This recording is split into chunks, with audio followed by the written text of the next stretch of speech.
Ahora sí, damos comienzo a este importante evento, el comienzo del ciclo 2025. Queremos destacar especialmente la presencia de aquellas empresas que han reservado mesas para sus ejecutivos y clientes: ADAU, Automóvil Club del Uruguay, Alfa, ANCAP, Antel, Asociación Rural del Uruguay, Banco República, Cámara de Industrias, Cámara de la Construcción, Cámara Nacional de Comercio, CEDU, SINUR, Círculo Católico, COPSA, CUTSA, Deloitte, Equifax, Exant, Grupo SACEN, Grupo Cine, IGB, Catunazzi, Latu, Megalabs, Nuevo Manantial, Pedro Abuchalja, PwC, Querol, UDE, Unvenu y UTE. Presenta este almuerzo Banco República.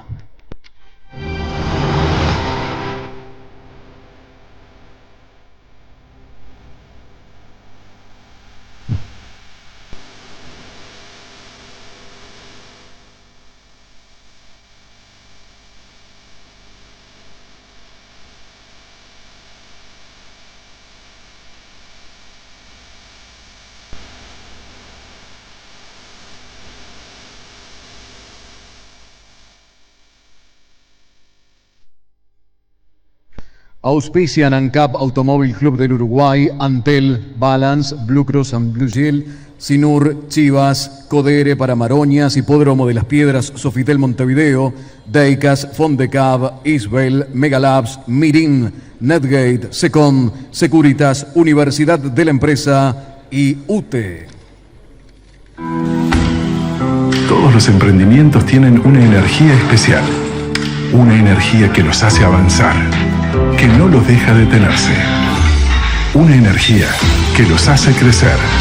Para que esa energía emprendedora se potencie, en UTE lanzamos el Plan Inteligente para Pymes, que se le suma al de hogares. Un plan para que las empresas accedan a la energía eléctrica a un precio más conveniente y con garantía de ahorro. Si después de un año pagaste más que con la tarifa actual, te devolvemos la diferencia. Ingresá al simulador en ute.com.uy y pasate al Plan Inteligente para Pymes sin costo. UTE, transformando con energía nuestro país. Adhieren Banco de Seguros, CUTSA, Dedicado, Frigorífico Pando, La Constancia, Memory, Nidea, Publinter, Secom. Apoyan Avícola del Oeste, Conaprole, Expand, Galante y Martins, Live Cinemas y Radisson. B-Balance, especialista en entrenamiento de bioestimulación con tecnología alemana, obsequia un pase de 4 sesiones de electrofitness, 4 horas de actividad física en 20 minutos. Tu bienestar está en tus manos.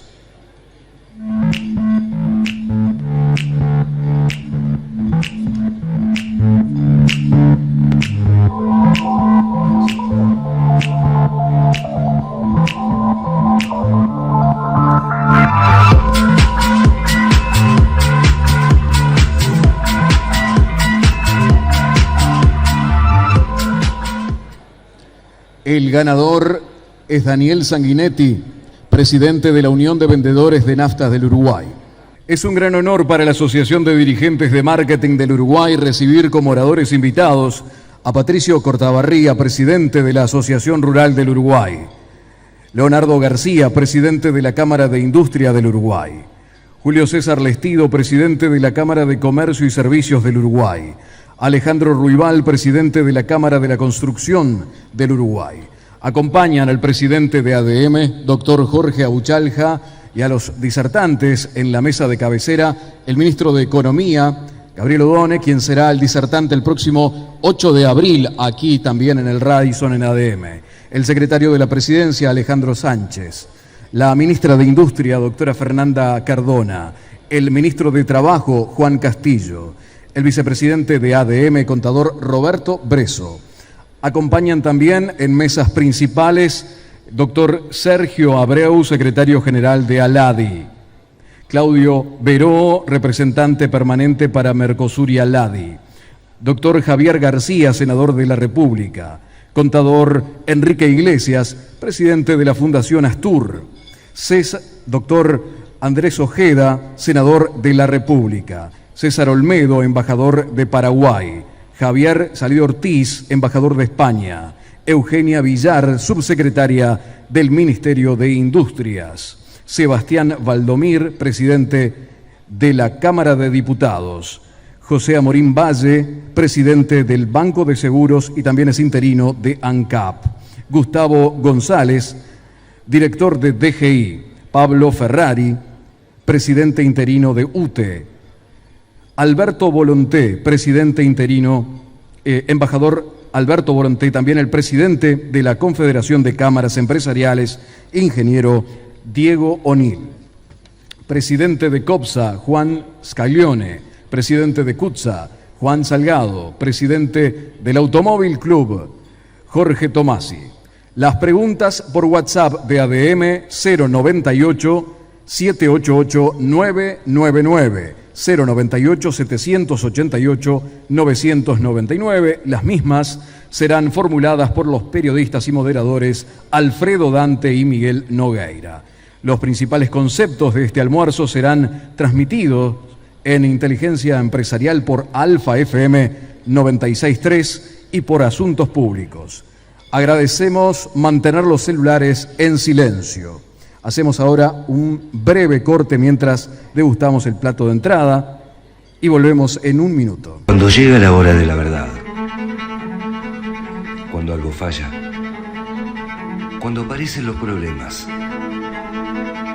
cuando los que eligieron precio se arrepienten, cuando los que estaban seguros ya no lo están tanto.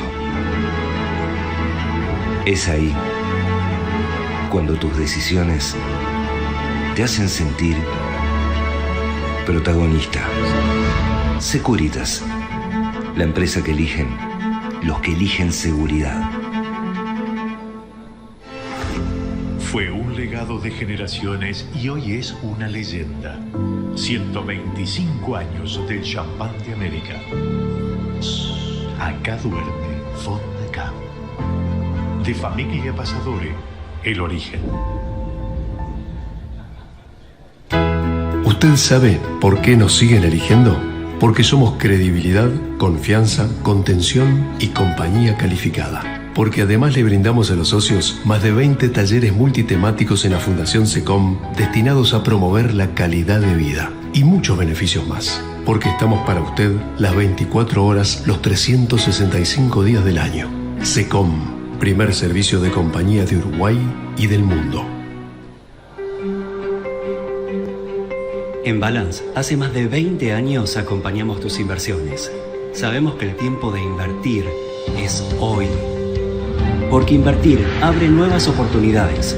Invertir es transformar tu mundo. Invertir es crecer, es seguridad y también libertad para elegir la vida que querés. Invertir es fortaleza, es superar obstáculos. Invertir es confianza, confianza en vos y en lo que va a venir. Invertir es equilibrio. Invertir es ganar, porque al superarte, le ganas al futuro. Porque invertir es más tiempo para disfrutar de lo que amás y de los que amás. Balance. Es tiempo de invertir.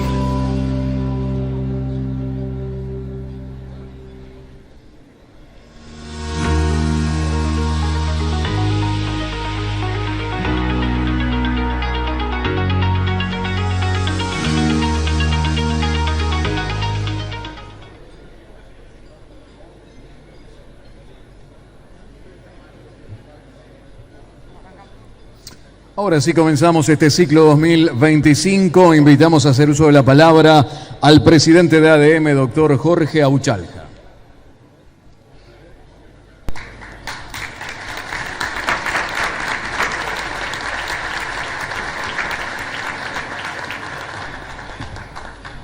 Muchas gracias. Saben que yo no sentía desde donde estaba sentado. No sé si ustedes escuchan bien, porque yo no escuchaba bien y eso me molestaba un poco. Si me permiten, primero, autoridades nacionales que nos acompañan hoy a todas, bienvenidos.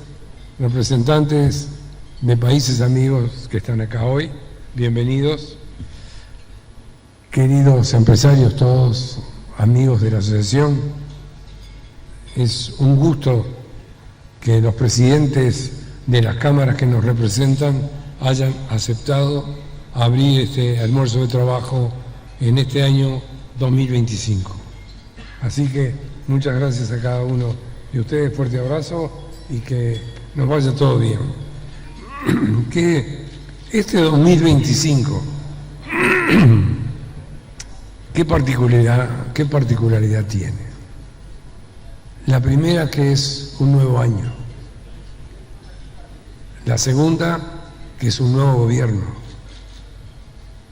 La tercera es que el mundo también tiene nuevas autoridades, y son autoridades diferentes que nos llevan a una incertidumbre, que no sabemos hacia dónde estamos yendo ni a dónde vamos a llegar.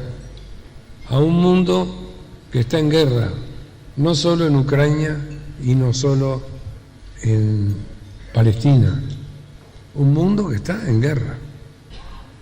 En varias regiones del mundo se mata gente todos los días. Y estamos viviendo un país que todavía no ha podido darle batalla a los sucesos que pasan todos los días, con matanzas, accidentes, robos. Entonces, no es un escenario fácil. Es un escenario bastante complejo. Y yo creo que tenemos que tener calma y tenemos que colaborar con las nuevas autoridades en sentido positivo. Me preguntaban en una entrevista el otro día si había izquierda y derecha, y yo le dije, es lo mismo. Lo que existen son países y gente que trabaja con un objetivo, y si trabaja y busca el objetivo, entonces vamos en buen camino. Yo lo que deseo realmente es escuchar a nuestros representantes empresarios con sus problemas, y son problemas de verdad, no son problemas de mentira, y trabajar juntos para que este 2025 sea un muy buen año para todos nosotros, que sea un año con alegría, con empatía, con buenas ganas, y derribar toda esa delincuencia que anda por ahí haciendo daño y destruyendo a un país que es, créanme, tenemos un país hermosísimo.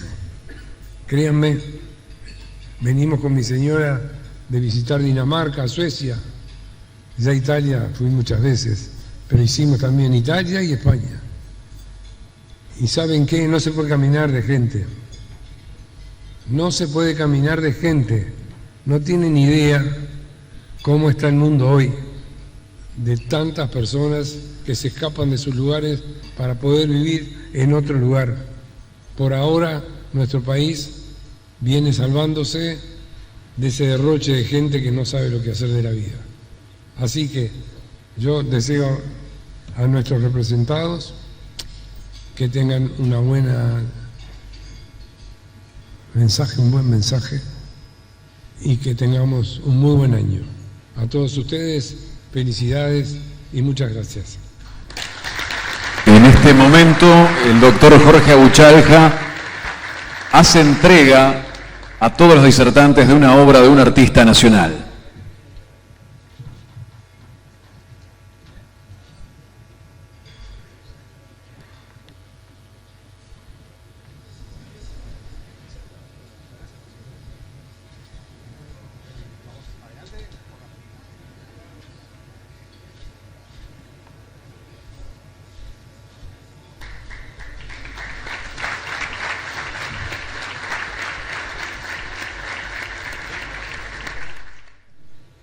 Bueno, ahora sí comenzamos con las disertaciones. Comienza el presidente de la Asociación Rural, Patricio Cortabarría.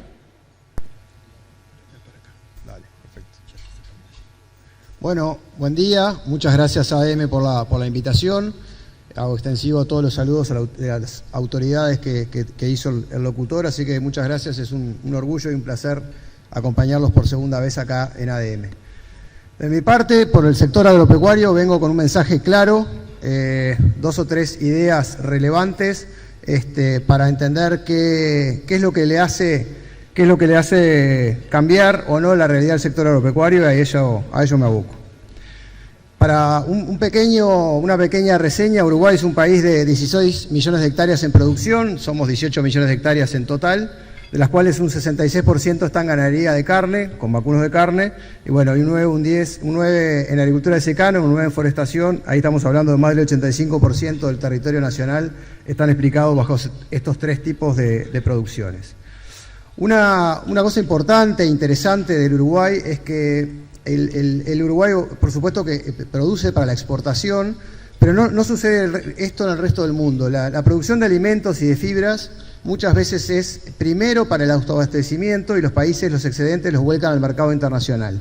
No es el caso del Uruguay. Nosotros tenemos realmente, en el contexto internacional, somos grandes proveedores de alimentos principalmente, y ahí ven el nivel que ocupamos a nivel internacional como proveedores mundiales de estos productos. Por ende, para nosotros la política exterior y la política de relaciones internacionales y acceso a mercados es realmente muy importante. El mercado de los alimentos es un mercado muy regulado, muy subsidiado, no es lo mismo que el comercio de otros productos, y por ende a nosotros muchas veces se nos va la vida en los acuerdos que podamos llegar a lograr, pero ahora voy a detallar un poco más. El tema quizá más importante, y me siento a veces que aburrimos desde la Asociación Rural, es el tipo de cambio y los costos internos. Para nosotros el tipo de cambio es realmente un factor muy importante en cuanto a la explicación del resultado económico de las empresas. En el primer gráfico me gustaría mostrarles claramente donde se ven dos bajadas muy importantes, que son el 82 y el 2002. Sabemos exactamente que en esos años mucha gente quedó por el camino, y quiero que vean dónde estamos actualmente, cómo está la gráfica del tipo de cambio real para el Uruguay. Por ende, para nosotros esto es complejo, esto es determinante del resultado económico, y por eso es que insistimos permanentemente con el tema del tipo de cambio y del valor del dólar en nuestro país. El otro gran concepto es el tema de los costos de producción, los costos internos que tenemos. Sabemos bien, por ejemplo, en el tema de combustibles, que somos los gasoil más caros de América, y con respecto a otros países con los que competimos también, lo mismo para las naftas, y sabemos que mucho de eso está explicado por la carga impositiva que le ponemos a los combustibles. Entonces, estos sobrecostos internos erosionan nuestra capacidad de competir. Cuando vamos a empresas ganaderas, esto para que vean un poco, realmente, lamentablemente hemos hablado mucho de la rentabilidad del sector agropecuario en los últimos meses, y ustedes saben exactamente por qué, pero quiero que vean claramente lo que es una empresa ganadera. Estamos hablando de criadores, estos son gente que produce terneros y los vende al destete y engorda algo de sus vacas. Estamos hablando de una empresa que probablemente tenga más de $3.500 de inversión por hectárea, está ganando en el eje de los $75 por hectárea. Si hacen la cuenta, eso le da menos de un 2%. Estos datos son públicos, los publica permanentemente FUCREA, el Plan Agropecuario, para que vean la baja rentabilidad que tiene este negocio, y que no es nuevo, sino que es así, y no solamente es en Uruguay, sino también en otros países. Ahí vemos, en los últimos 2 años, con la bajada de los precios internacionales de nuestros productos, principalmente de la carne, y con el tipo de cambio bastante planchado que tuvimos en el último tiempo, cómo volvimos a aumentar la cantidad de hectáreas necesarias para completar una canasta básica. Esto lo que hace principalmente es sacar a la gente chica del mercado, al productor de baja escala lo saca del mercado, y bueno, obviamente que la escala termina siendo una de las mejores estrategias para sobrevivir dentro del sector agropecuario. Y esto tiene como consecuencia, y esta gráfica es realmente muy importante, el ministro Odone, que quiero que mostrársela, el endeudamiento que ha tenido el sector agropecuario en los últimos 2 o 3 años, seguramente explicado por el problema de la sequía del año 22-23, donde se estimaron pérdidas por más de $1.800 millones, y cómo pasamos de un promedio de $2.000 millones de deuda que venía semiestable en los últimos 7-8 años, casi que estamos en $4.000 millones de deuda. Por suerte, por ahora se viene pagando con normalidad, la tasa, de demora no es alta, pero sí entendemos que esa erosión de los resultados de las empresas termina generando este endeudamiento, que hay que ver cómo vamos a hacer para poder ir abatiéndolo. El otro gran tema que tiene el resultado de las empresas ganaderas es el tema de cuánto cobramos por el producto que producimos, y eso está muy atado a los aranceles. Me gustaría que vieran un poco la gráfica de abajo. En el 2024, Estados Unidos empezó a tallar como un mercado muy importante para nuestras carnes, sumado a lo que es el mercado de China, China en rojo, Estados Unidos en azul. China baja de más de un 60% y Estados Unidos aparece como un actor muy importante. Entre los dos sumamos más del 70% de los destinos de nuestras carnes, así que muy concentrados en dos mercados bien distintos, muy importantes los dos, y vamos a ver un poco el tema de aranceles. Si vemos en China entramos con un 12% de arancel, a su vez es un mercado muy importante para nuestra carne con hueso, pero en Estados Unidos tenemos un cupo de 20.000 toneladas, luego de fuera de cupo pagamos un arancel del 26%. Y estamos viendo la cantidad de dinero que está pagando Uruguay de aranceles. Por supuesto 2021-2022 se pagó más porque había mayor precio de la tonelada exportada, pero estamos viendo que superamos los 250 millones de dólares de aranceles. El año pasado acá en ADM presentábamos que la UDELAR, 165.000 estudiantes de terciarios nos cuestan 520 millones de dólares por año. Solo la carne está pagando prácticamente la mitad de lo que nos cuesta la UDELAR a los uruguayos. Acá vemos lo que les decía de Estados Unidos, cómo estamos entrando. Un 35% está entrando dentro del cupo, pero un 51% está entrando por fuera del cupo. Y eso es el que está pagando esos aranceles de más del 20% que les hablaba. En total, Estados Unidos, con más de 47 millones de dólares que pagamos de aranceles para la carne. Unión Europea tiene diferentes cuotas, la cuota Hilton, la cuota 431, que tienen diferentes aranceles, pero en el fondo terminamos pagando 43 millones también de aranceles. Sumado a China, que son 122 millones, en estos tres mercados estamos gastando 200 millones de dólares de aranceles por año.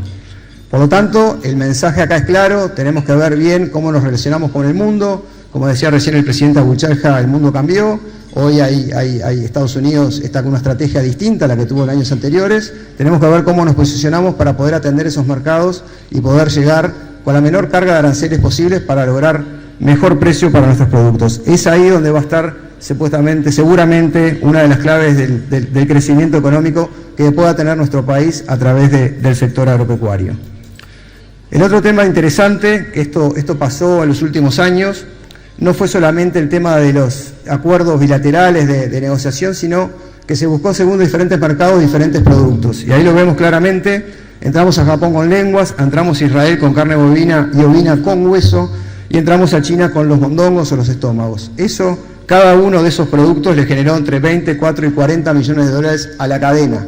Hay que acordarse que cuando un novillo, una vaca entra a una faena, se salen 60 productos y que cada producto hay que buscarle su destino y su mejor precio. Por lo tanto, este tipo de acuerdos, concepto de mercado-producto, es realmente muy importante y creo que tenemos que ser bien eficientes en trabajar también en ello.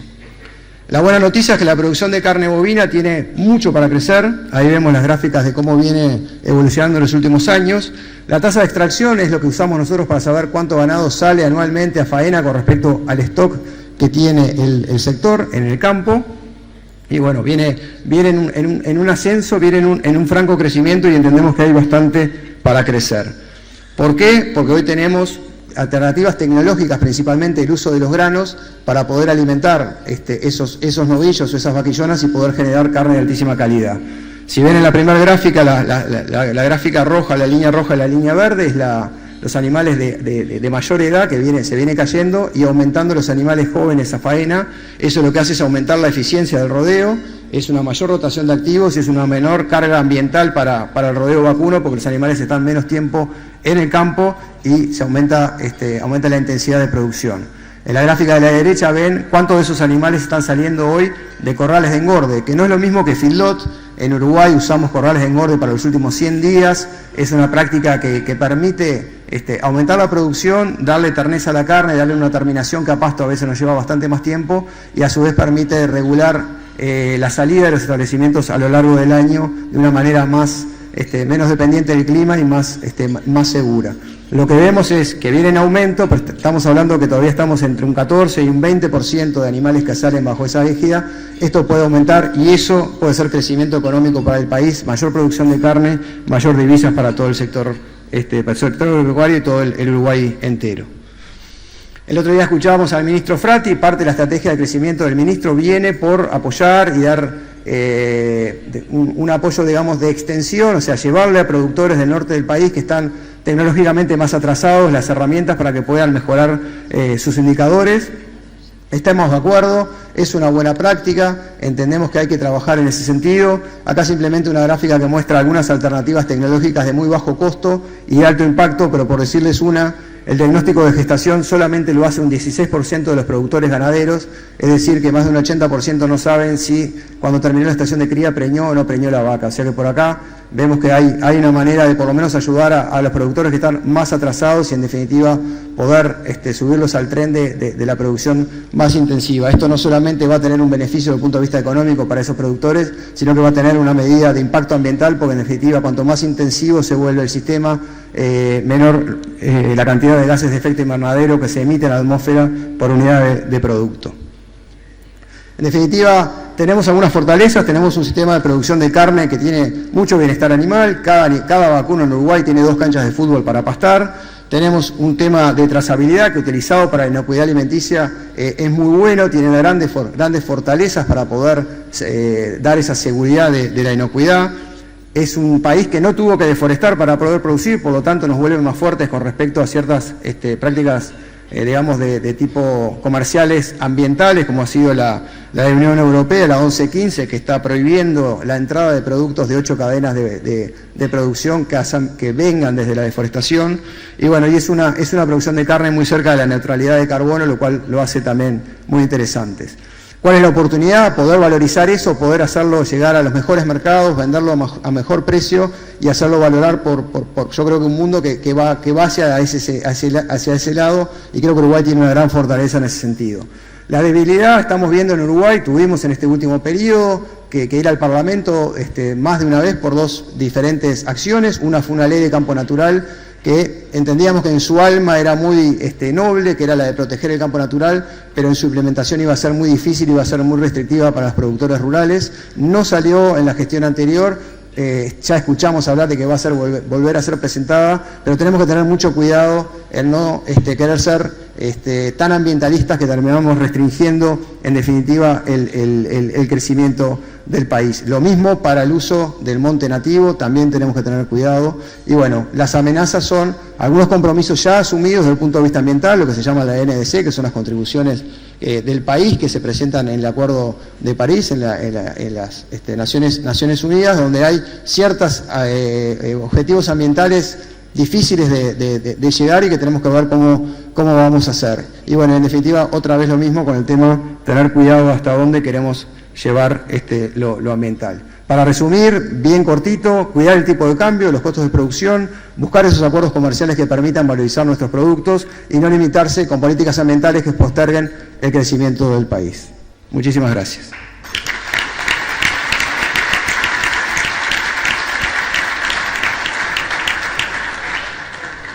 Agradecemos y ahora invitamos al presidente de la Cámara de Industria, Leonardo García, a comenzar con su exposición. Buenos días a todos. Agradezco a ADM esta invitación. He estado tantas veces sentado en las mesas que estar de este lado me llena de orgullo. Agradecer a las autoridades nacionales que hoy nos acompañan y el resto de legisladores, que ya he visto a varios que están acompañándonos también. Nos invitaron a hablar sobre las expectativas que tenía la Cámara de Industria con respecto al nuevo gobierno. Entonces, lo que decidimos de la Cámara de Industria era empezar esta presentación contando o dando nuestra reflexión sobre cuál es nuestra expectativa. Es decir, vamos a arrancar por el final. Tenemos una expectativa positiva. ¿Por qué podemos afirmar que la expectativa es positiva? Porque estamos siendo escuchados y hoy vemos el panel y reafirma lo que nosotros decimos, ¿no? Para el sector privado, ser escuchado por el sistema político es muy importante, porque somos los que estamos en el día a día en la actividad privada y somos los que podemos transmitir qué es lo que está sucediendo en nuestro ámbito de desarrollo. Y antes de asumir el actual gobierno, tanto a nivel de la Cámara de Industria como con la Confederación, hemos tenido reuniones desde el presidente y todo su equipo de presidencia hasta el Ministerio de Industria, Ministerio de Trabajo, Ministerio de Ambiente, el Ministerio de Economía, y de muchas de esas reuniones salieron trabajos en común que vamos a llevar adelante. Así que desde ese punto de vista vemos como algo muy positivo. Y el otro tema por el cual decimos que nuestras expectativas son positivas es porque partimos del mismo diagnóstico.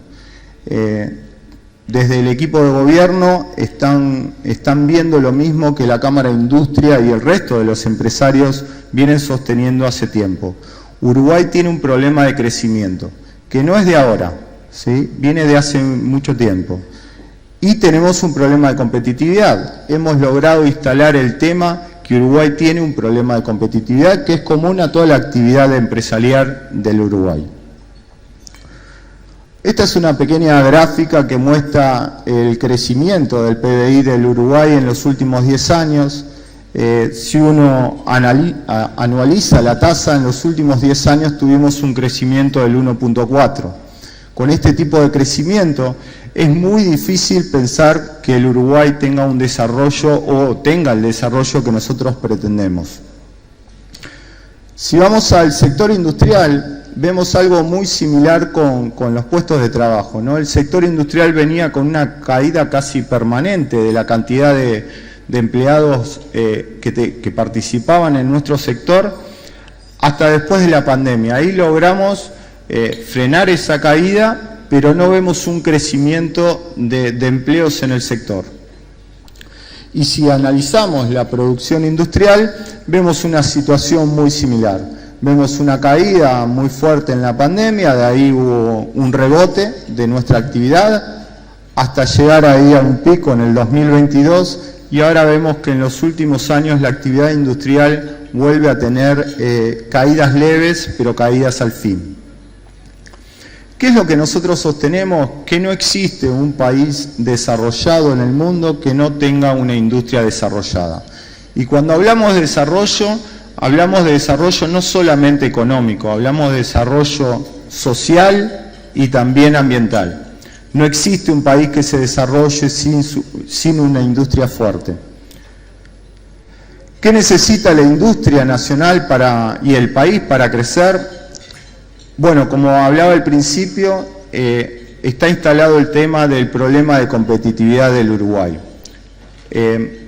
Y tenemos que hablar del problema de competitividad y no solamente caer en un atraso cambiario, que es real y como recién también fue mencionado, es una preocupación de la industria, pero el tipo de cambio no es solamente lo que afecta a la competitividad del Uruguay. Y el otro gran problema es la productividad. De este escenario no creemos que podamos salir si no hay un fuerte aumento de la inversión tanto pública como inversión privada.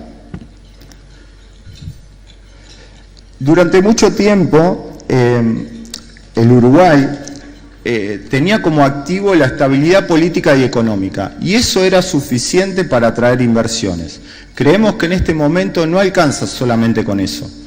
Para poder seguir trayendo inversiones y que los empresarios que ya están instalados en el país inviertan, necesitan mucho más que esta estabilidad y desarrollo económico que vienen teniendo, o estabilidad económica que tiene el Uruguay, para seguir confiando en el país y seguir invirtiendo.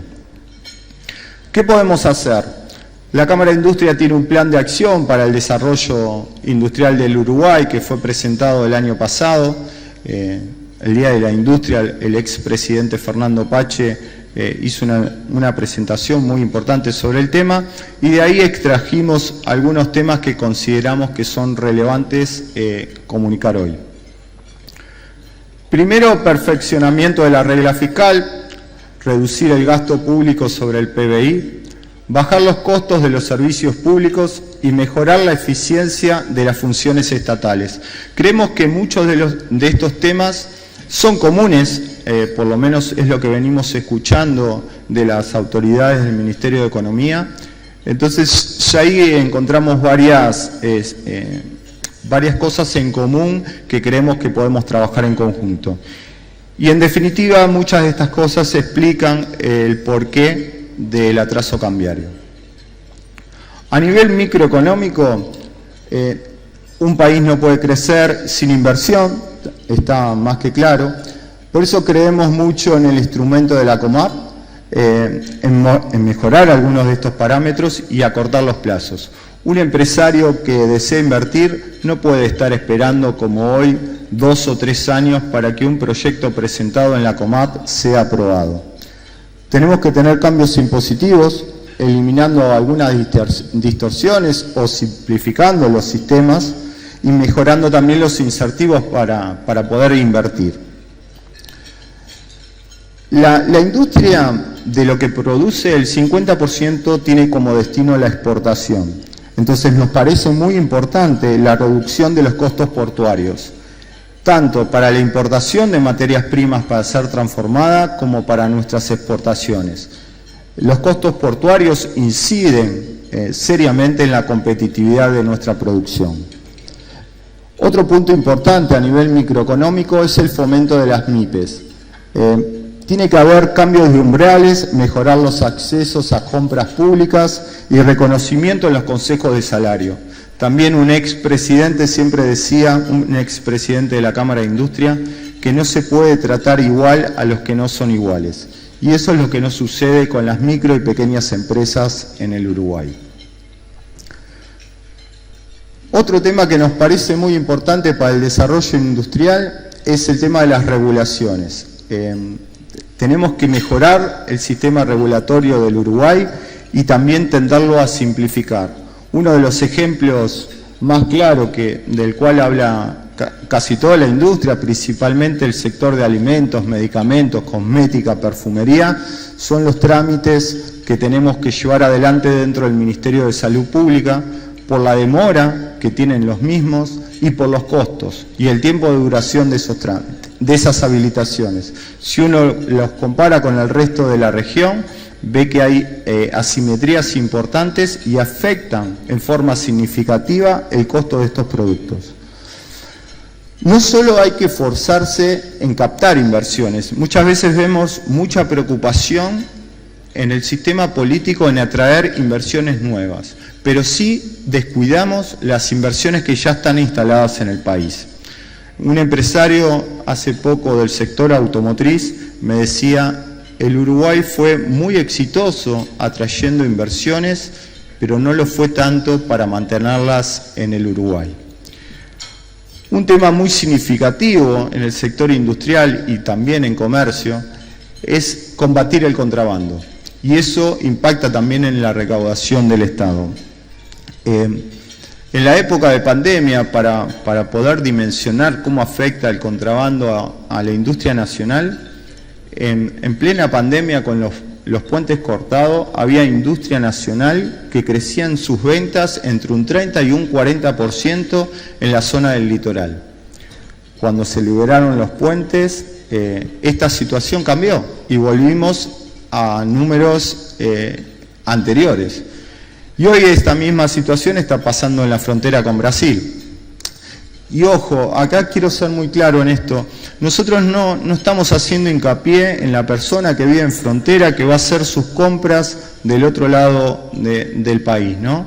Estamos hablando de grupos organizados que traen mercadería en grandes cantidades, evadiendo todo el sistema impositivo y regulatorio que tiene el Uruguay para luego ser distribuido en todo el país y afectando muy fuertemente a la industria nacional y obviamente al comercio legalmente establecido. A nivel de capacidades, para poder crecer necesitamos tanto inversión como fomentar la capacitación de nuestra gente. Creemos que las recomendaciones que podemos hacer es mantener la asignación presupuestal para la formación profesional, mejorar los incentivos fiscales que existen para la capacitación, mejorar los resultados de educación y mejorar las capacidades de innovación y comercialización. A nivel laboral, estamos sosteniendo que el Uruguay tiene un grave problema tanto de competitividad como de productividad. En este sentido y con esta realidad, nos parece imprudente pensar en reducir la carga horaria semanal. Esto provocaría un impacto negativo tanto en la competitividad como en el empleo, una caída de la inversión, un aumento de precios, generaría un alza en la inflación e incremento del formalismo. Por otro lado, creo que tanto empresarios como sindicatos tenemos que cambiar el paradigma de cómo nos relacionamos. Y esto es una tarea tanto del sector empresarial como del sector sindical. No podemos seguir trabajando en una conflictividad casi permanente. Tenemos que tener negociaciones, como está acostumbrado el Uruguay en toda su historia, pero bajar el nivel de conflictividad, porque la conflictividad genera un desgaste en esa relación entre el trabajador y el empresario que no ayuda a que el Uruguay pueda crecer. Dentro de lo que es Consejo de Salario, también creemos que tenemos que contemplar la diversidad entre lo que es una pyme o empresas del interior y grandes empresas. Acortar los tiempos de negociación nos parece esencial. No podemos estar cada 1 año y medio, 6 meses negociando con incertidumbre sin saber qué va a pasar. Todos sabemos que la incertidumbre genera que el empresario no invierta y se frene porque no tiene seguro o no sabe cómo va a llevarse adelante esa negociación y cuál va a ser su costo salarial. Otro tema que nos parece muy importante a nivel laboral es que tenemos que trabajar en abatir el ausentismo laboral. También me sucedió hace muy poco hablar con un empresario, el director de una multinacional, que me comentaba los números de ausentismo que tenía la empresa radicada en el Uruguay y cómo este guarismo era muy superior al resto de las empresas similares instaladas en la región. Y acá cuando hablamos de ausentismo, hablamos de 2 tipos de ausentismo, ¿no? El ausentismo del trabajador que falta y del trabajador que está certificado. Esto produce problemas serios en lo que es la productividad y la competitividad. A nivel medio ambiente, la Cámara de Industria tiene 2 grandes programas vinculados al cuidado del medio ambiente. Uno es el sitio de disposición final de residuos peligrosos y el otro es el Plan Vale, que es el plan que va a entrar en marcha seguramente este año. Ambos proyectos, desde el punto de vista del sector privado, son los más grandes que existen en el país y creemos que es esencial que estos programas sean trabajados en forma conjunta con el Ministerio de Ambiente, como viene siendo hasta ahora. Y para cerrar, quiero empezar a hablar del rol social de la actividad empresarial y de la industria y los desafíos por delante. Todos los empresarios que vivimos en este país lo cuidamos mucho y estamos muy preocupados por los problemas sociales que el mismo tiene. ¿Y por qué? Porque queremos cada vez un país mejor para nuestros hijos y para nuestros nietos.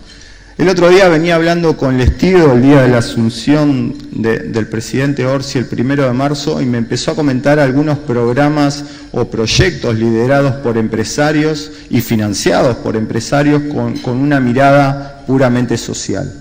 Entonces, lo que quiero dejar acá, este mensaje, es que existen muchos programas sociales que llevan adelante empresarios y creo que el gran desafío que tenemos es una mayor promoción de este tipo de programas, una mayor coordinación y mayor difusión para poder tener un mayor alcance en estos programas. Y también que el gobierno nos tenga en cuenta a la hora de elaborar políticas sociales, porque el sector privado está muy comprometido con esta causa.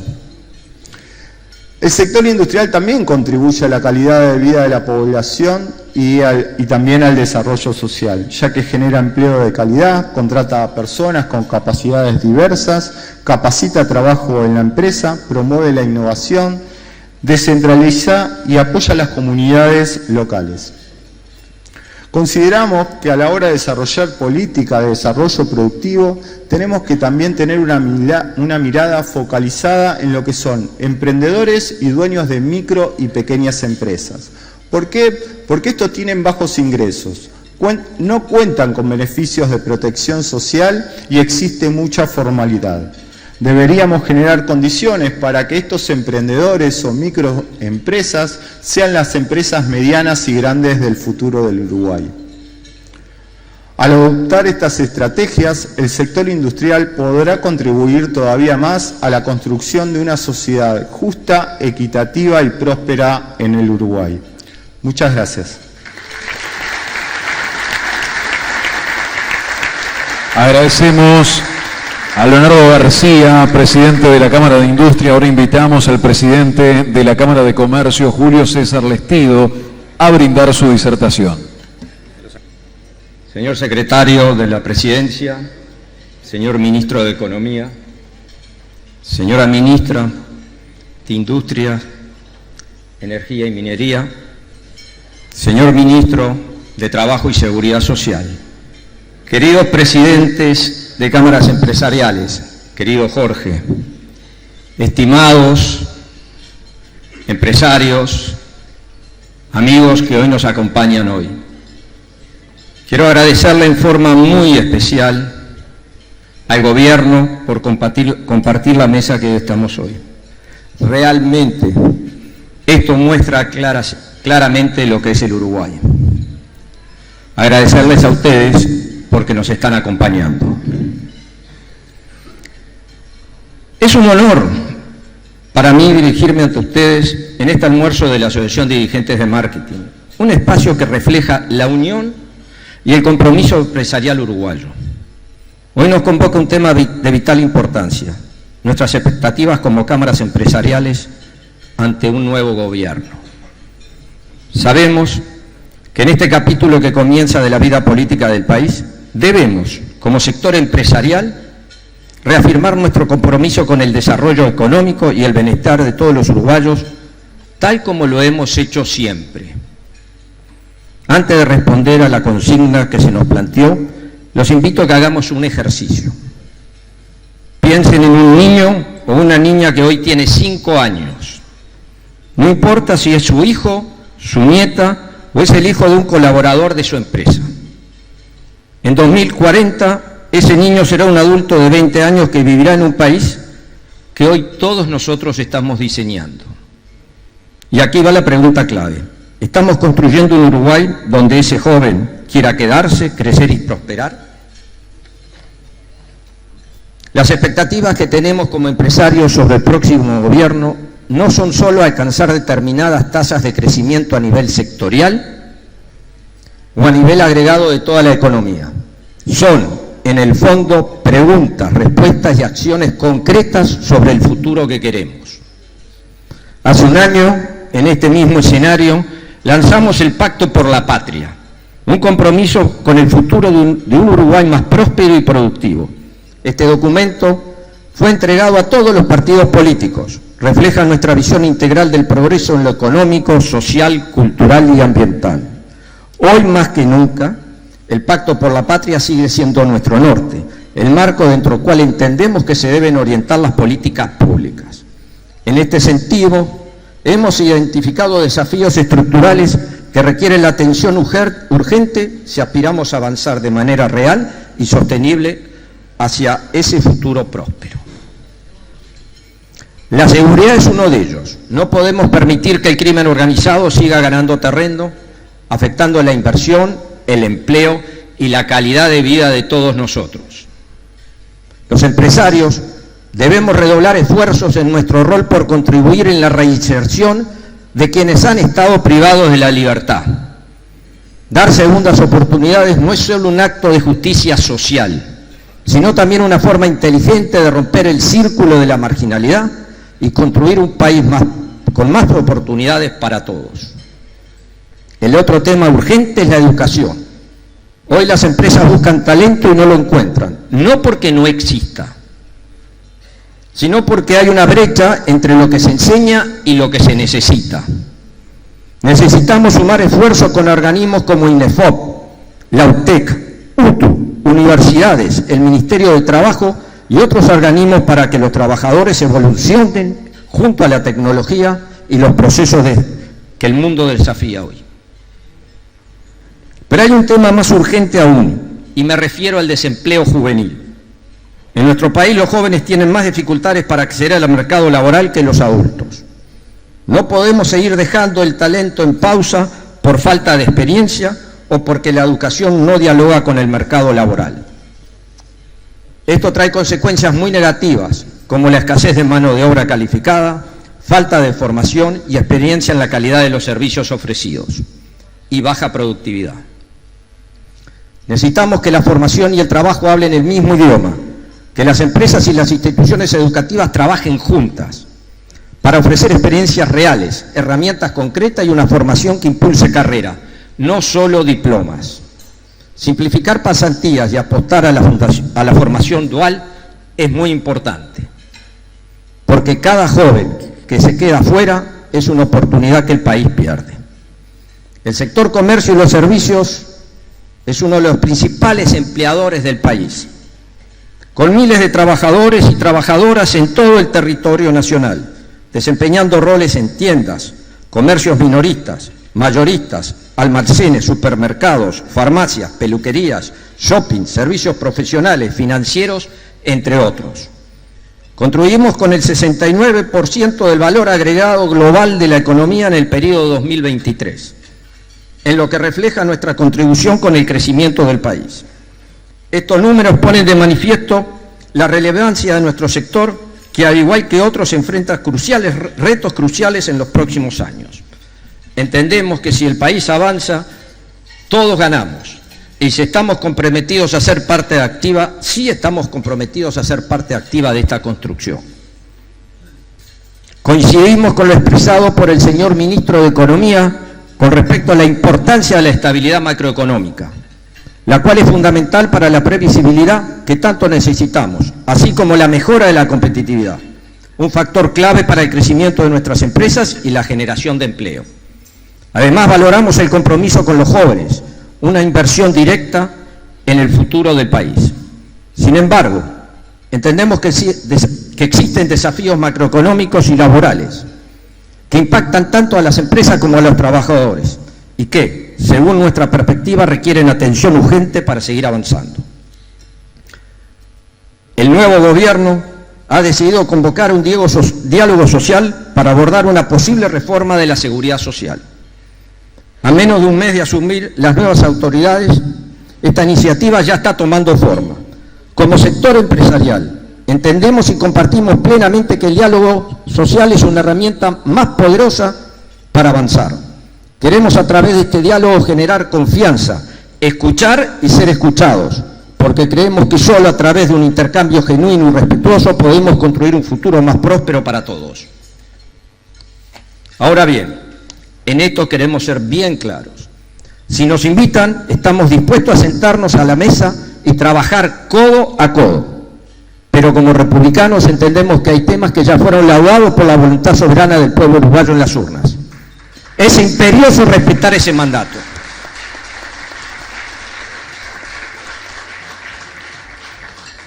El país no avanza mirando hacia el pasado. Hoy más que nunca necesitamos mirar hacia el futuro con determinación. Otro tema cuyo tratamiento viene promoviendo parte del movimiento sindical y que será uno de los temas del nuevo gobierno en el ámbito del trabajo, es el análisis de la reducción de la jornada laboral. Estamos dispuestos a tratar este tema de inmediato.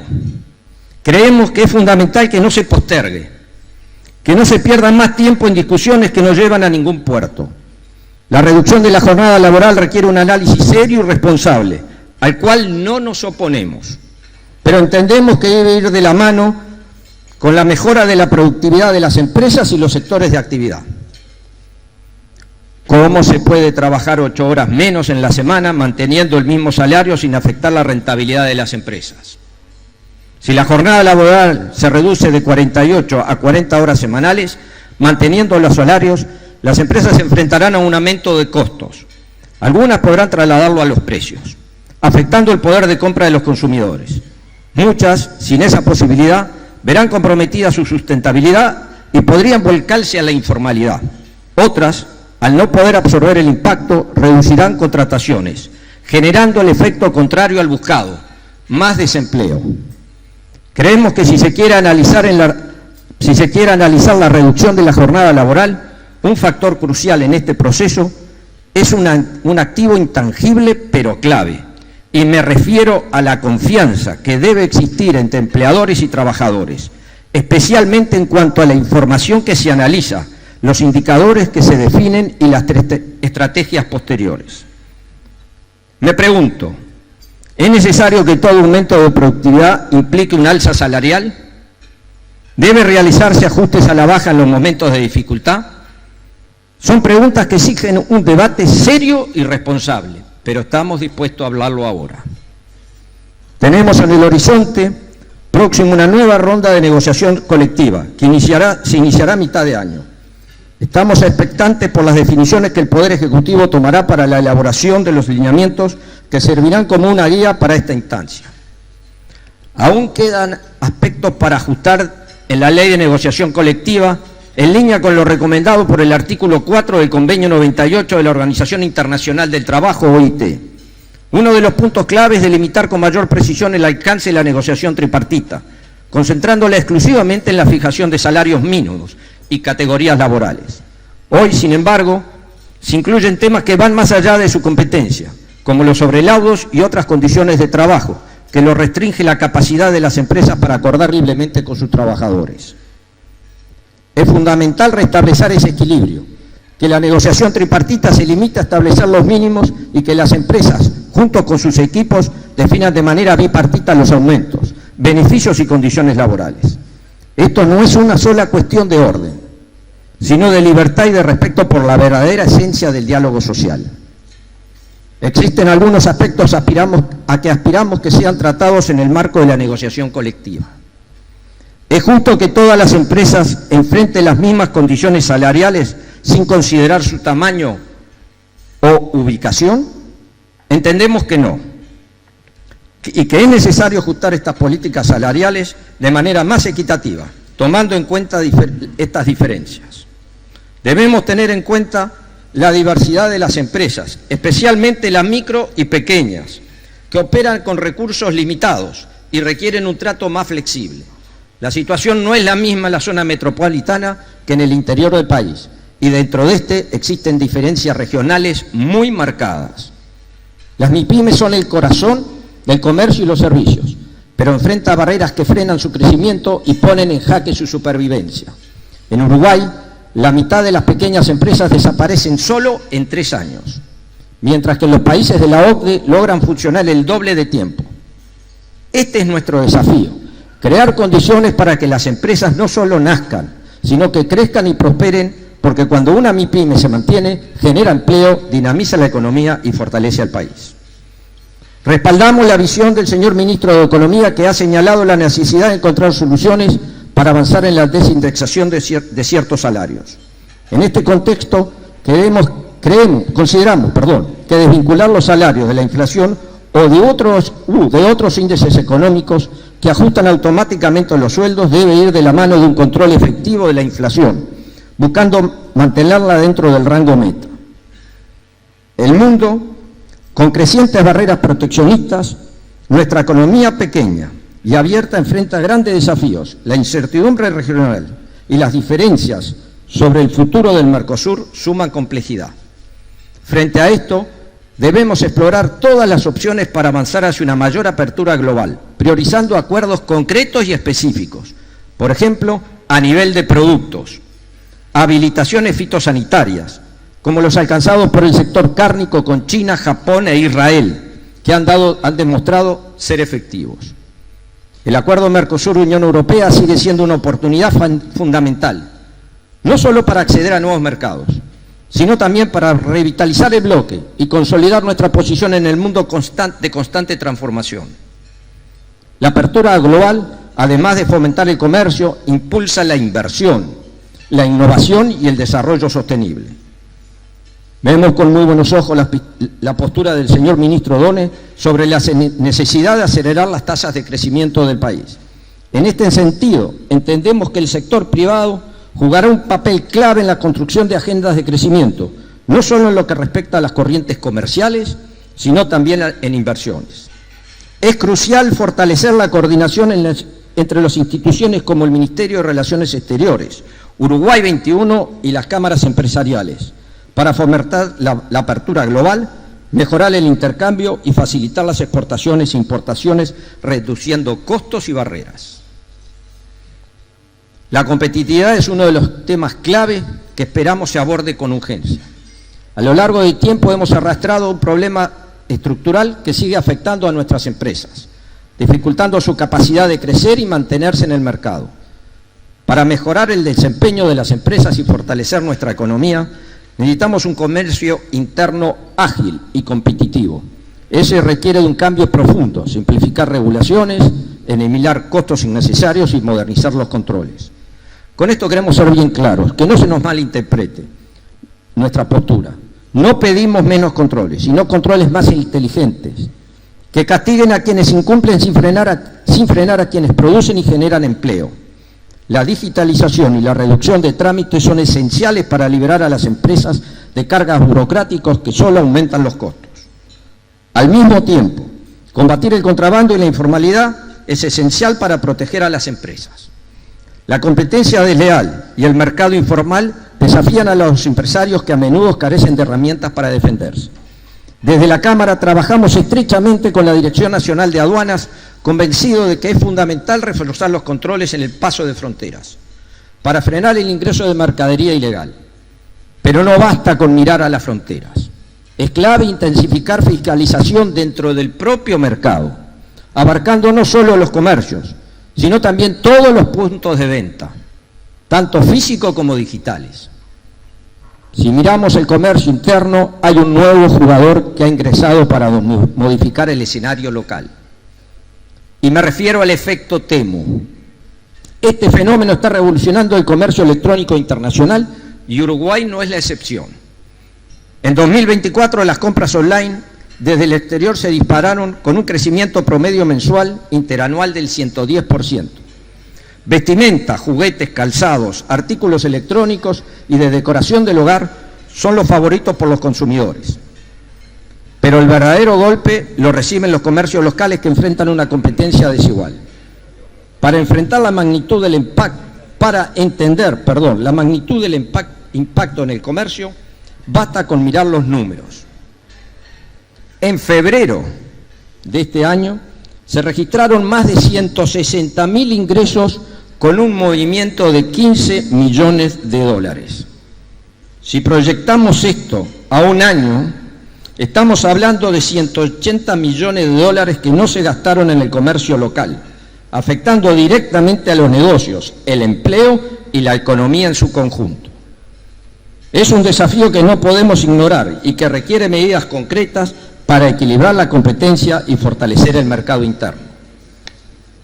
¿Cómo competir con productos que ingresan al país sin pagar tributos, aranceles o costos de despacho?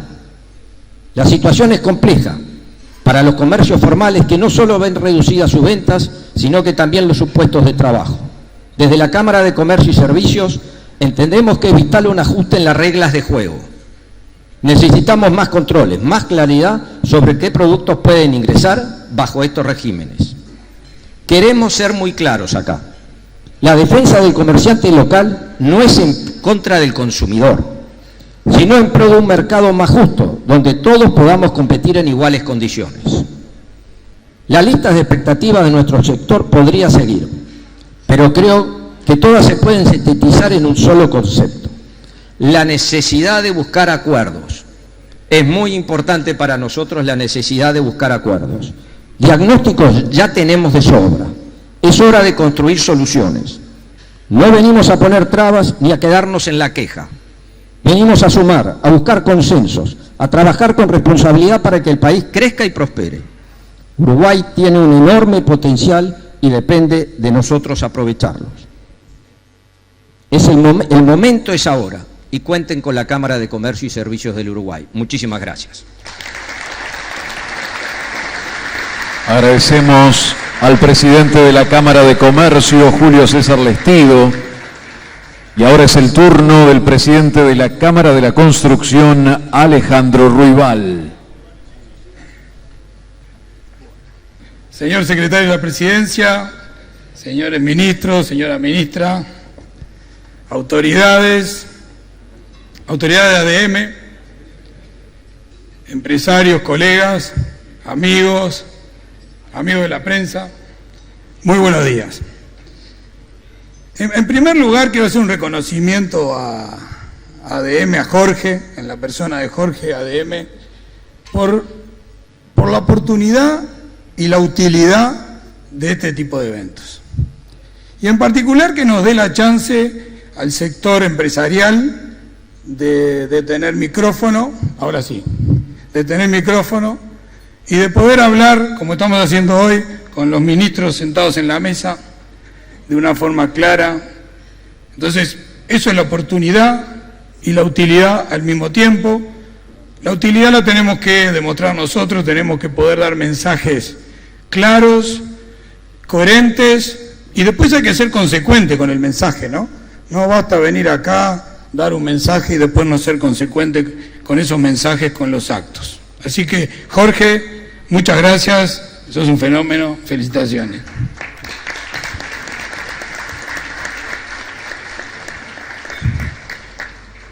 Brevemente, me toca a mí hablar de la construcción. Voy a hacer una caracterización de la industria, simplemente para que todos tengamos una base de información similar y poder entender nuestra industria. Y como tenemos 20 minutos, no voy a hablar más de 20 minutos, vamos a tomar una variable que creo que representa bastante bien la industria, ahora cuando la explique, que es la variable humana, la variable más humana que uno puede tomar cuando está hablando de esto, que es el empleo. ¿Qué es lo que provoca, dónde pesa la construcción en el empleo en el país? La construcción en los últimos años emplea del orden de 55.000, 56.000 trabajadores cotizantes del BPS, directos, pero también emplea cuentapropistas, empleados públicos que trabajan para la construcción, esa placa venía después, empleado público, también asesores, y también el trabajo informal. Eso suman unos 75.000 empleos más. Estamos hablando de arriba de 100.000, 130.000 empleos directos en la construcción. Si a eso le sumamos los empleos indirectos, barracas, fletes, la logística asociada a la construcción, estamos hablando de 70.000 más, estamos hablando de 200.000 personas que trabajan directa e indirectamente en la construcción. Y si hacemos una vueltita más y consideramos el trabajo inducido, es decir, lo que gasta el trabajador de la construcción inmediatamente, una vuelta de ese trabajador, son como 50.000 personas más. Es decir, 250.000 personas en nuestro país se mueven con la construcción. Eso es el 16% de la población ocupada. Es una cifra importante. Y esa es una cifra que quiero que quede ahí para ver cómo pesa la construcción. Después, y ustedes se me adelantaron con la placa, pero la placa es esta. Ha sido muy claro el gobierno, ¿no? Y hoy estamos acá para hablar de las expectativas que tenemos del gobierno. Y tenemos que honrar el planteo. Y el gobierno ha sido muy claro. El plan del gobierno se sustenta en el crecimiento. Sin crecimiento no va a haber condiciones para repartir y para cumplir los planes de crecimiento, que lo dijo muy bien el ministro Don el día que asumió, y lo reforzó la ministra Cardona el día que asumió, repitiendo exactamente las mismas palabras. Y nosotros tenemos que ser también consecuentes con esto. Todos tenemos que estar de acuerdo que la economía tiene que crecer. Debería ser un pacto nacional. Todos tenemos que hacer acciones para que la economía crezca.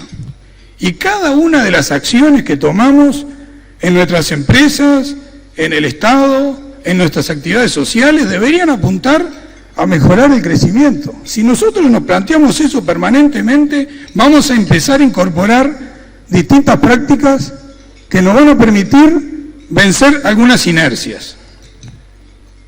A ver, ¿es fácil? No es fácil. Directamente ligado al crecimiento o como una condición necesaria la inversión. Sin inversión difícilmente haya crecimiento. Y la inversión, voy a tomar cifras del ministro Odone, más o menos para tener un crecimiento saludable y sostenible deberíamos tener una inversión del orden del 20% del Producto Bruto, más o menos. Son números referenciales, pero que nos marcan objetivos. De ese número, un 75-80% responden a inversiones privadas. El resto a inversiones del Estado.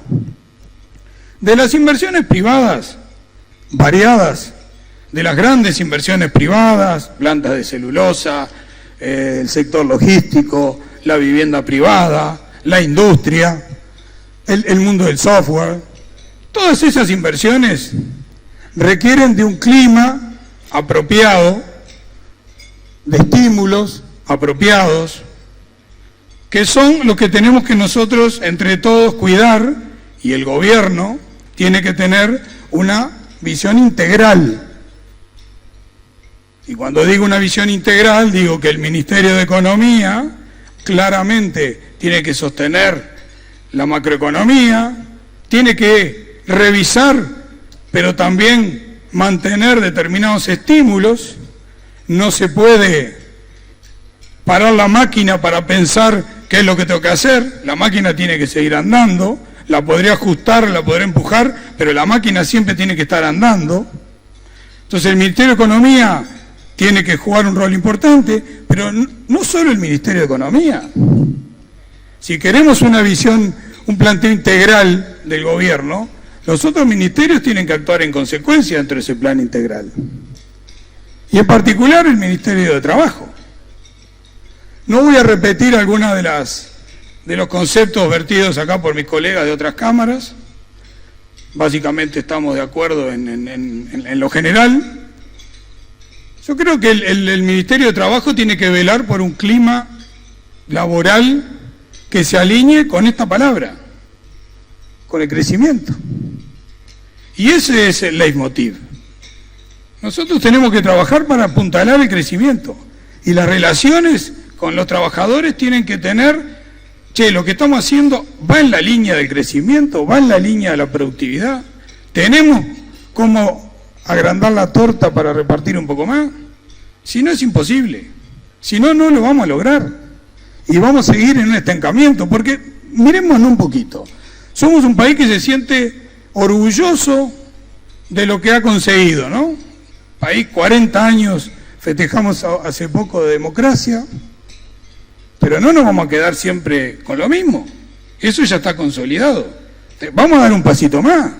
Vamos a animarnos a romper algún otro paradigma y a dar un pasito más, a ver si esa escalera que ustedes ven ahí con los trabajadores le agregamos otro tramo más y seguimos la senda del crecimiento. Y eso no es gratis, obviamente que no es gratis. Entonces el gobierno tiene que hacer determinadas tareas, nosotros tenemos que hacer otras tareas también. Y probablemente tengamos que tener una apertura distinta hacia algunos temas. Por ejemplo, y vamos a poner el gato arriba de la mesa, hemos hablado y discutido muchas veces con el ministro sobre la desindexación salarial, ya lo conocen, pero también en cuanto a los ajustes paramétricos de las obras.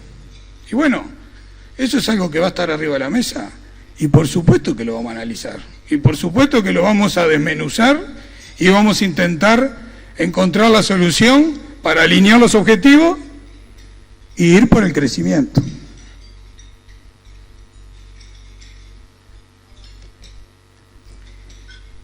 No puedo, si estoy hablando de la inversión privada, estamos dentro del capítulo de inversión privada, quiero poner un ejemplo.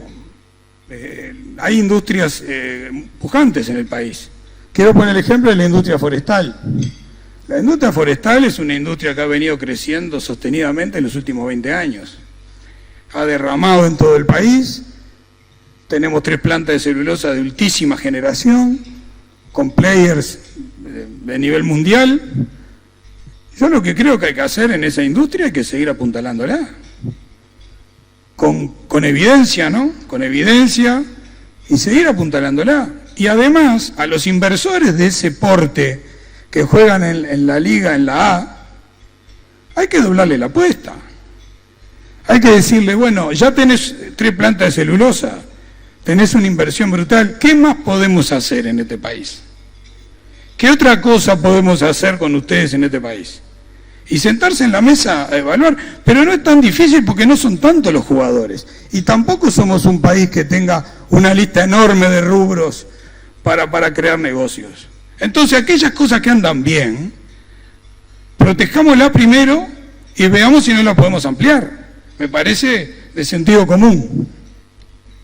Hablemos un poco de la inversión pública, que responde a ese 20-25% de inversión, pero que tiene un rol y una función estratégica fundamental, que es la inversión en infraestructura pública es, permítanme decirlo en términos de ingeniería informática de sistema, es la capa física del modelo. Los informáticos hablan de la capa física, que es el hardware, y arriba de ello van los software. Bueno, esto es la capa física. Nosotros construimos la capa física. Las carreteras, los puentes, los ferrocarriles, los puertos, la línea de alta tensión, la fibra óptica, los saneamientos. Esa es la capa física del país. Arriba de eso se apoya el software, donde muchos de los empresarios acá desarrollan los negocios. Es muy importante invertir bien en la capa física. Es fundamental invertir bien en la capa física.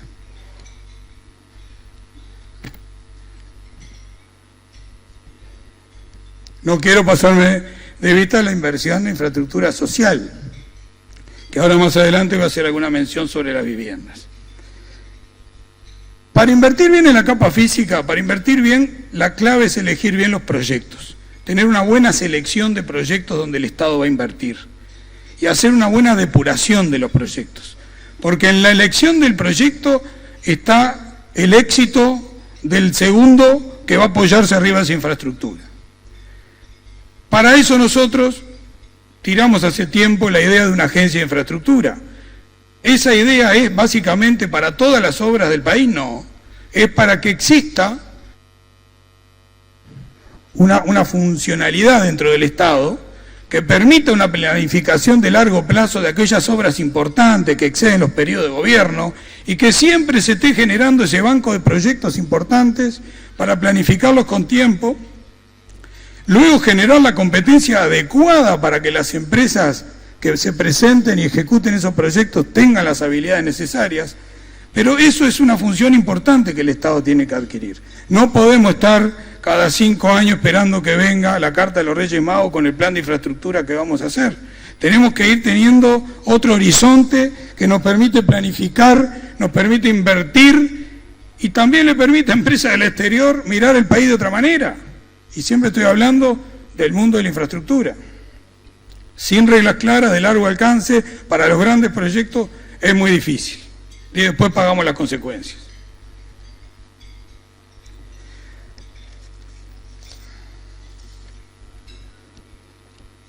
El Estado tiene múltiples agencias, subagencias, mini agencias por sectores. Yo creo que lo que hace falta es alguien que mire un poquito más de arriba a la cancha y elija aquellos grandes proyectos.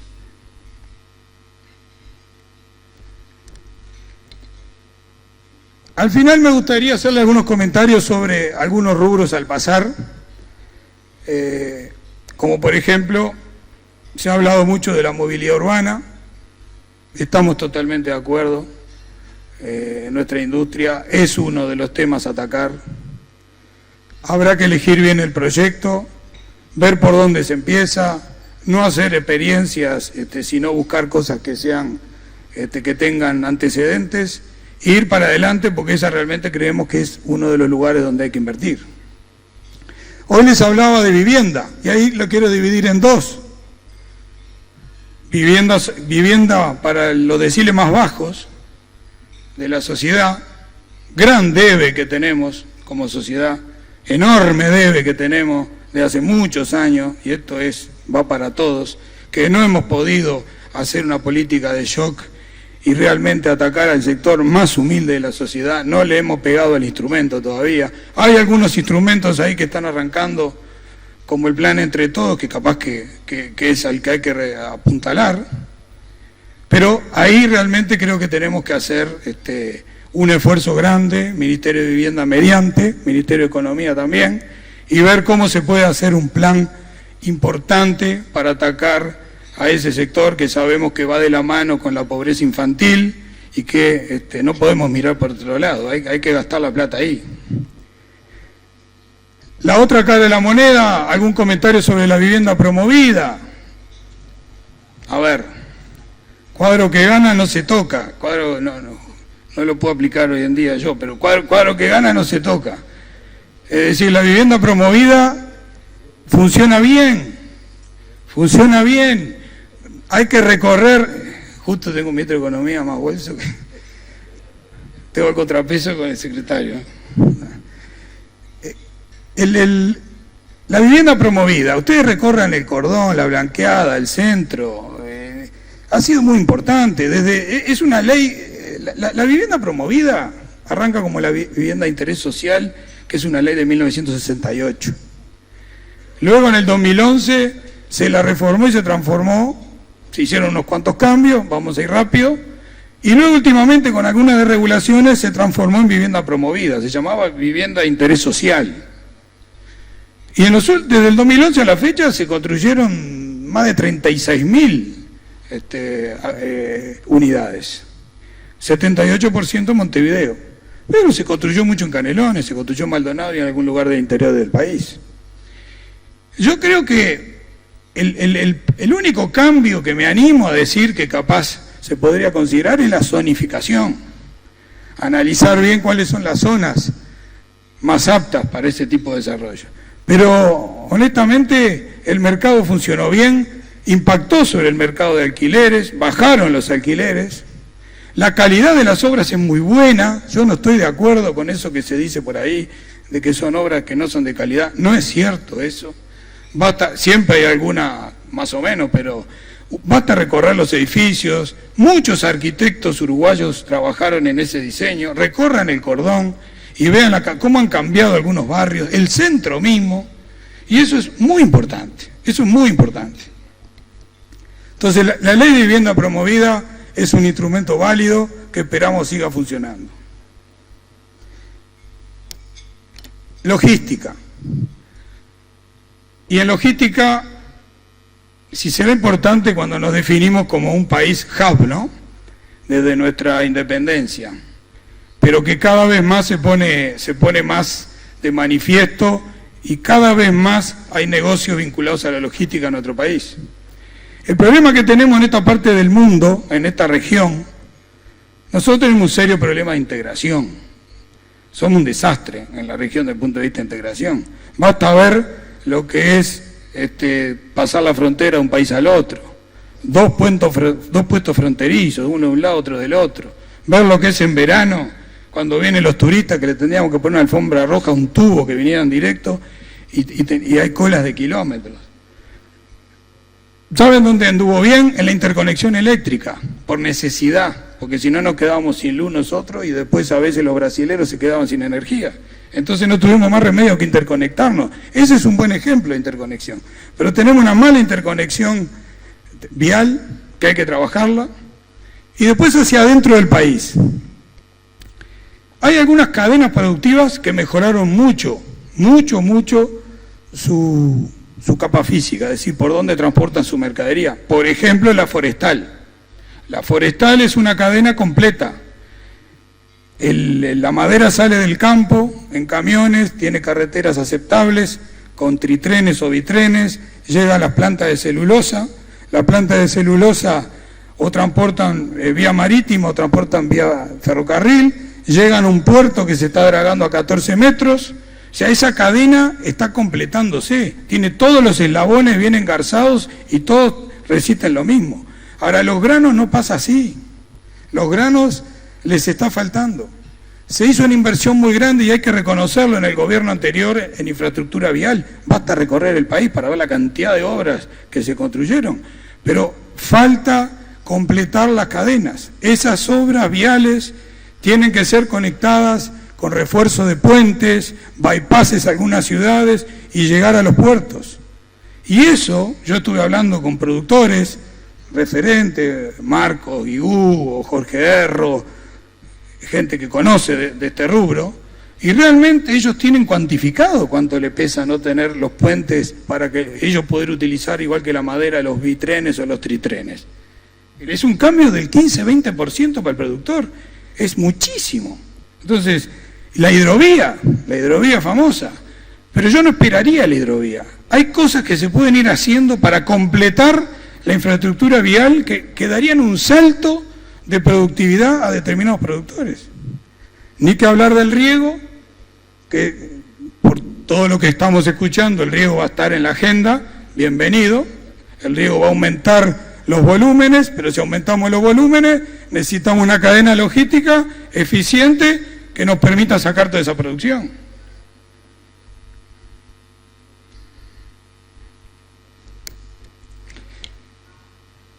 Bueno, time's up. Para terminar, simplemente me recojo el guante de, creo que fue Leo, que habló de una red social. Nosotros desde la Cámara tenemos una relación honestamente muy buena con el sindicato, de diálogo, tenemos nuestras grandes diferencias, pero hemos construido muchas cosas juntos. Tenemos fondos que ayudan a la familia del trabajador, fondos que funcionan muy bien, con gente honesta que trabaja en esos fondos, que durante muchos años han ayudado a la familia del trabajador de la construcción, y yo le voy a plantear al Zunca y le voy a plantear al gobierno, particularmente al MIDES, al Ministerio del Interior también y al Ministerio de Trabajo, nosotros deberíamos hacer con la construcción un plan para ayudar a las personas que viven en la calle. La pobreza infantil yo creo que el gobierno la tiene claramente en la agenda y la va a atacar, me consta, yo los estoy viendo que van para ese lado. Pero nosotros no podemos caminar por la calle, salir de nuestra empresa, de nuestra casa y tener una persona durmiendo ahí y naturalizar eso. ¿Cómo vamos a naturalizar eso?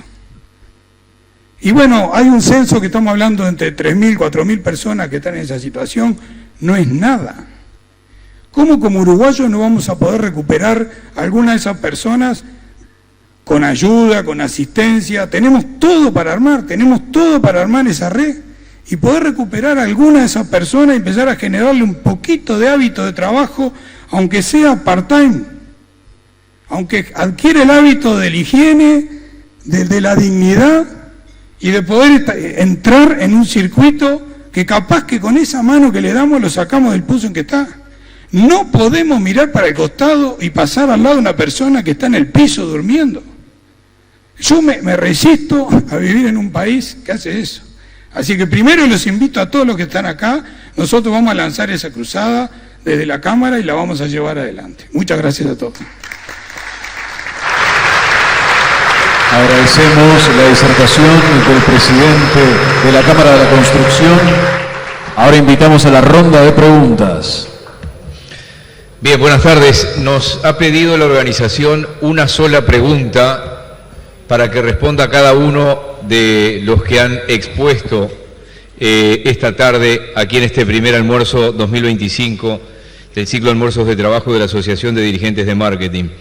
Estábamos mirando con Alfredo Dante, el presidente de la Asociación Rural arrancó diciendo que el tipo de cambio sigue siendo un problema complejo y determinante. Lo ratificó el presidente de la Cámara de Industrias, que es lo que estábamos mirando un día como hoy, pero del año pasado el dólar estaba a 37 pesos, hoy está a 42, para decir cifras redondas. Seguro la pregunta podría ser a las cámaras a cuánto tendría que estar el dólar hoy, pero no va a ser esa la pregunta. Habló el Estido, por ejemplo, de la propuesta de reducción de la jornada laboral. No va a ser esa tampoco la pregunta, o sea que hemos llegado al acuerdo con mi querido Alfredo de una sola pregunta, como nos pide la organización, y es esta. Bueno, como tenemos que buscar los titulares, digamos, como tenemos que buscar los titulares de formación profesional, se nos ocurrió con Miguel preguntarles a cada uno de ustedes qué factor, qué declaración, qué anuncio del nuevo gobierno le genera más preocupación al sector empresarial? Vamos con Patricio Cortabarría como primera persona que va a responder. Hola. Tiempo para pensar, no, nada, cero.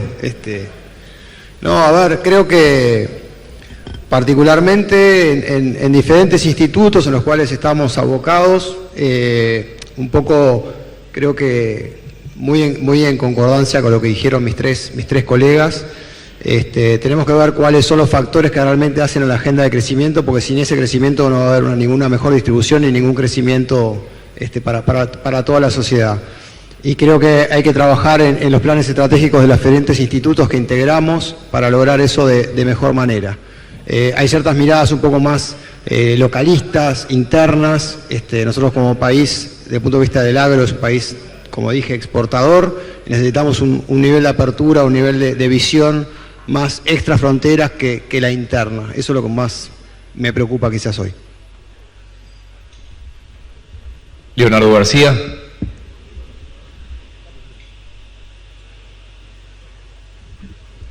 Hola. Sí. ¿Por qué ser negativo ahora, no?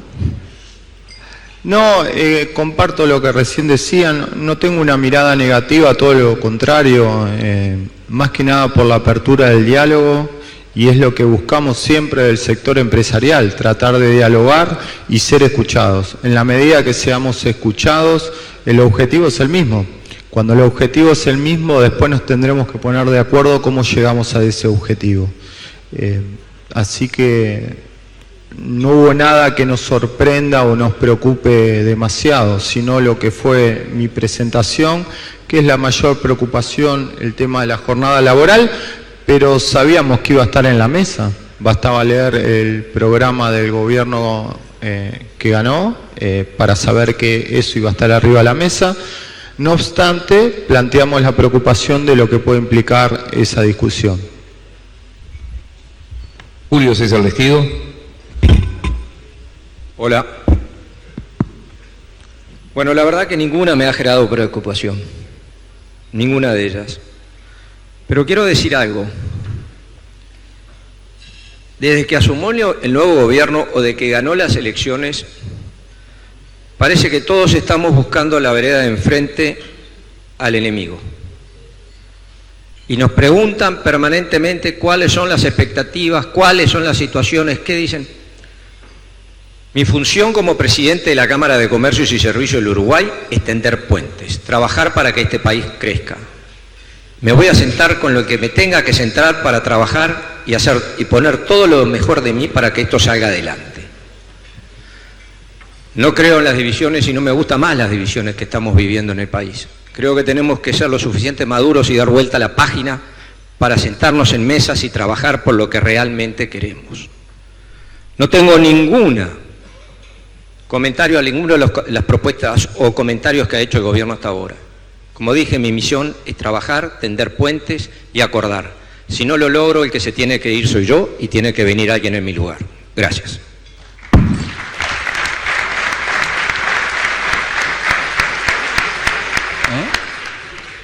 Alejandro Rival, que sé que estás preocupado por el San Antonio Bulo Bulo que va a enfrentar a Peñarol en la Libertadores, pero además de eso... Bueno, ¿cuál es la próxima pregunta? No voy a responder esa pregunta. ¿Cuál es la próxima? Esta pregunta que hacía Alfredo antes no la vas a responder. Ya la respondieron.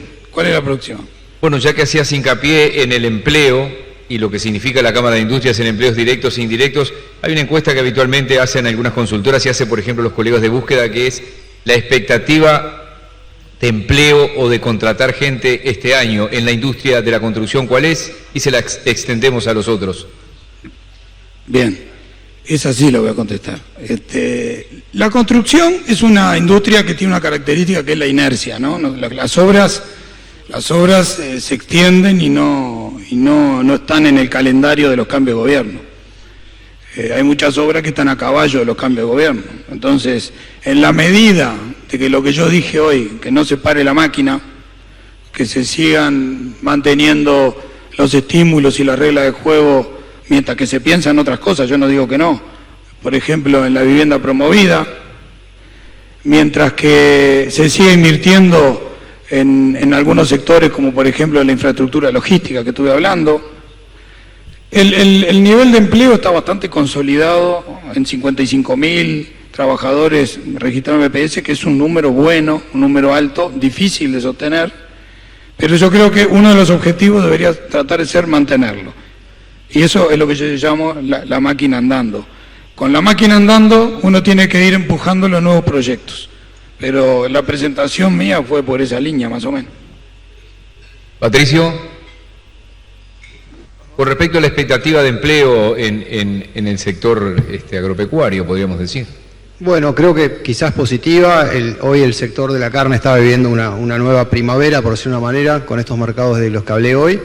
Estamos con valores que se vienen realmente recuperando en el tema carne, o sea que por ese lado, más allá de que la ganadería de repente no es tan empleadora de ese punto de vista, va a generar una ola de empleo secundario o de inducidos, indirectos o inducidos en el sector. Creo que eso probablemente sea positivo. No es el caso de la agricultura, media planchada en sus valores, que probablemente sea lo contrario. Leonardo. En el sector industrial, como decía la gráfica que tenía en la presentación, en el sector industrial estamos empleando a datos a diciembre alrededor de 160.000 puestos de trabajo directos y unos 100.000 indirectos. La verdad que vemos con preocupación el tema del empleo en el sector industrial, ya que las empresas con mano de obra intensiva son las que más dificultades tienen y más problemas de competitividad tienen. Por eso creemos que es un tema que tenemos que abordar con suma urgencia para valorar el empleo por sobre el salario. Julio. Bueno, el sector comercio y servicios el año pasado tuvo un crecimiento en todo el año, fue un crecimiento interesante y bueno, a nosotros lo que nos preocupa es sobre todo el informalismo, sobre todo en algunas regiones del país. Ese es un tema complejo que hay que abordarlo, por eso nosotros hablamos hoy de mirar a las empresas de acuerdo a su tamaño y su región donde están ubicadas. No nos olvidemos que las empresas que están en la frontera no tienen competidores directos, internos, compiten con el Brasil o compiten con la Argentina. Y ahí es donde tenemos que trabajar mucho, buscar mecanismos que les permita a eso sobrevivir. Pero en definitiva, nosotros hemos tenido un crecimiento, ha habido un crecimiento del empleo el año pasado, y que anduvo entre el 2023 y 2024, si no me falla la memoria, estuvimos con un crecimiento de casi 36.000 puestos de trabajo, y hablo a nivel de todo el país y en todas las actividades. O sea que lo que tenemos que seguir es trabajando para cuidar eso y, sin dudas, poder bajar el informalismo, apoyar a los que están más necesitados y buscar mejores condiciones para que no caiga el empleo. Como me permiten, el estribo, usted, el estribo, de alguna manera fue de los más enfáticos cuando habló del diálogo social, pidió que se respete la voluntad popular. Me gustaría conocer la visión del resto de las cámaras, con qué expectativa van a ese diálogo social y qué propuestas tienen para hacer en el diálogo social. No, al resto.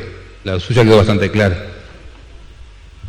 Ya tuvimos un diálogo sobre este tema y obviamente que si invitan a la Cámara de Industria va a participar en dicho diálogo porque es una propuesta del Ejecutivo.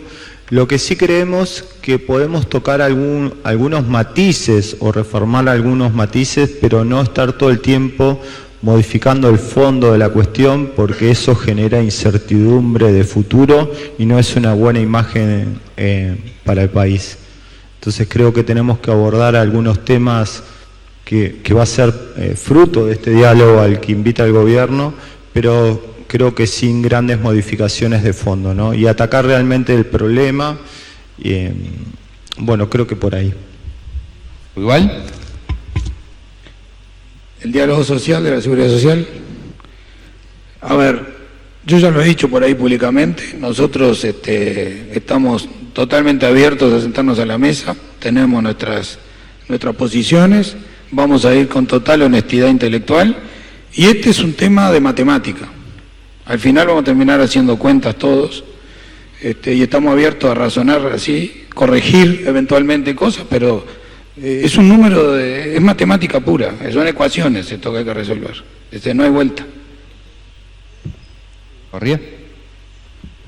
Bueno, creo que si se abre el debate habrá que participar de vuelta, pero entiendo que la ciudadanía habló, se trabajó más de 5 años, fue una reforma diagnosticada por todos los gobiernos anteriores y que se puso en consideración este último periodo. No se estuvo de acuerdo por parte de la gremial sindical, se llevó a un plebiscito y se votó en contra. O sea que si hay un diálogo va a haber que sentarse a conversar como siempre, pero creo para mí es un tema elaborado.